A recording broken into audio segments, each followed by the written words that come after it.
ಎಲ್ರಿಗೂ ನಮಸ್ಕಾರ. ನಾನು ನಿಮ್ಮ ಜಯಂತಿ ಮಲ್ನಾಡು. ನಾನಿವತ್ತು ಉಪ್ಪಿಟ್ಟು ಮಾಡ್ತಾಯಿದ್ದೀನಿ. ಅದ್ರ ಜೊತೆಯಲ್ಲಿ ನನ್ನ ಮಗನಿಗೊಂದು ರೊಟ್ಟಿ ಕೂಡ ಮಾಡ್ತಾಯಿದ್ದೀನಿ. ಉಪ್ಪಿಟ್ಟನ್ನು ಅವನು ತಿನ್ನೋದಿಲ್ಲ.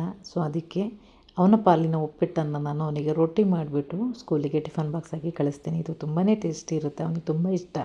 ಇದು ಮಕ್ಕಳಿಗೆ ತುಂಬ ಇಷ್ಟ ಆಗುತ್ತೆ. ಎಷ್ಟೋ ಜನ ಮಕ್ಕಳು ನಾನು ನೋಡಿದಾಗೆ ಉಪ್ಪಿಟ್ಟನ್ನು ತಿನ್ನೋದಿಲ್ಲ. ಸೊ ಈ ಥರ ನೀವು ರೊಟ್ಟಿ ಮಾಡಿಕೊಡಿ, ತುಂಬ ಟೇಸ್ಟ್ ಇರುತ್ತೆ. ಇವಾಗ ಒಂದು ಬಾಣಲೆಗೆ 4ರಿಂದ 5 ಸ್ಪೂನ್ ಎಣ್ಣೆನ ಹಾಕ್ಕೊಂಡು ಅದಕ್ಕೆ ಸ್ವಲ್ಪ ಉದ್ದಿನಬೇಳೆ ಹಾಗೆ ಸಾಸಿವೆ ಹಾಕ್ಕೊಂಡು ಒಂದು ಈರುಳ್ಳಿಯನ್ನು ಕಟ್ ಮಾಡಿ ಹಾಕ್ಕೊಳ್ತಾ ಇದ್ದೀನಿ. ಸೊ ನಾವು ಹೇಗೆ ಉಪ್ಪಿಟ್ಟು ಮಾಡ್ಕೊಳ್ತೀವೋ ಹಾಗೆ ನಮಗೆ ಉಪ್ಪಿಟ್ಟು ಮಾಡ್ಕೊಳ್ತಾ ಇದ್ದೀನಿ. ಸೊ ಅದಾದಮೇಲೆ ಅದಕ್ಕೆ ಸ್ವಲ್ಪ ಕರಿಬೇವನ್ನು ಕೂಡ ನಾನಿಲ್ಲಿ ಮಿಕ್ಸ್ ಮಾಡ್ಕೊಳ್ತೀನಿ. ಅದನ್ನು ಫ್ರೈ ಮಾಡಿಕೊಂಡು ಅದಕ್ಕೆ ಸ್ವಲ್ಪ ಕೊತ್ತಂಬರಿ ಸೊಪ್ಪನ್ನು ಕೂಡ ನಾನು ಇಲ್ಲಿ ಆ್ಯಡ್ ಮಾಡ್ತಾ ಇದ್ದೇನೆ.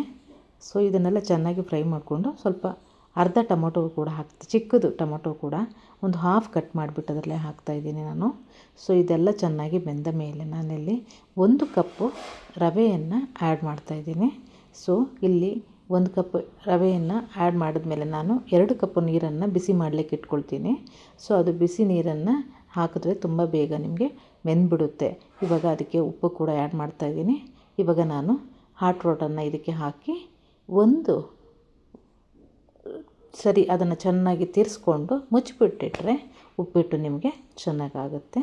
ಸೊ ನಮ್ಗೆ ಉಪ್ಪಿಟ್ಟು ಇಷ್ಟ, ಮತ್ತು ಮಕ್ಕಳು ಮಾತ್ರ ತಿನ್ನೋದೇ ಇಲ್ಲ. ಸೊ ಅದಕ್ಕೋಸ್ಕರ ಅವನಿಗೆ ನಾನು ರೊಟ್ಟಿ ಮಾಡಿ ಕೊಡ್ತೀನಿ. ನೋಡಿ, ಈಗ ನಾನು 2 ರೊಟ್ಟಿಯನ್ನು ಅವನಿಗೆ ಮಾಡ್ತಾಯಿದ್ದೇನೆ. ಸೊ ಅದನ್ನು ಸ್ಕೂಲಿಗೆ ಹಾಕಿ ಕಳಿಸ್ತೇನೆ, ಚೆನ್ನಾಗಿ ತಿನ್ಕೊಂಬರ್ತಾನೆ. ಸ್ವಲ್ಪ ತಣ್ಣಗಾದಮೇಲೆ ನೀವು ಈ ಥರ ಇದನ್ನು ಚೆನ್ನಾಗಿ ತಟ್ಕೊಳ್ಬೇಕಾಗುತ್ತೆ. ತಟ್ಕೊಂಡು ನೀವು ಎರಡೂ ಕಡೆಯೂ ಕೂಡ ನೀವು ಬೇಯಿಸ್ಕೋಬೇಕಾಗಿ ಬರುತ್ತೆ. ಸೊ ಇದು ತುಂಬಾ ಸಿಂಪಲ್ಲು. ನೀವು ತಣ್ಣಗಾದ್ಮೇಲೆ ನೀಟಾಗಿ ಇದನ್ನು ಈ ಥರ ನೀವೇನು ಆಯಿಲೇನು ಹಾಕೋದು ಬೇಡ. ಆಲ್ರೆಡಿ ನೀವು ಉಪ್ಪಿಟ್ಟಿಗೆ ಆಯಿಲ್ ಹಾಕಿರ್ತೀರಲ್ಲ, ನೀವು ಎಕ್ಸ್ಟ್ರಾ ಆಯಿಲೇನು ನೀವೇನು ಹಾಕೋದು ಬೇಕಾಗಿರಲ್ಲ. ಸೊ ಹೀಗೆ ನೀವು ನೀಟಾಗಿ ಇದನ್ನು ತಟ್ಕೊಂಬಿಟ್ಟು ಹೇಗೆ ನೀವು ರೊಟ್ಟಿ ಮಾಡ್ತೀರಾ ಹಾಗೆ, ಬಟ್ ಇದರಲ್ಲಿ ತುಂಬ ಟೇಸ್ಟ್ ಜಾಸ್ತಿ ಇರುತ್ತೆ. ರೊಟ್ಟಿಗಿಂತನೂ ತುಂಬಾ ಟೇಸ್ಟ್ ಜಾಸ್ತಿ ಇರುತ್ತೆ.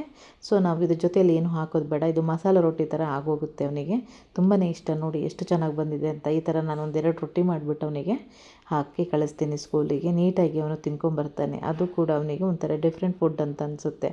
ಸೊ ನಾನು ಇಲ್ಲಿ ಯಾವುದೇ ರೀತಿಯ ಜಂಕ್ ಫುಡ್ಸ್ ಕೊಡೋದಿಲ್ಲ.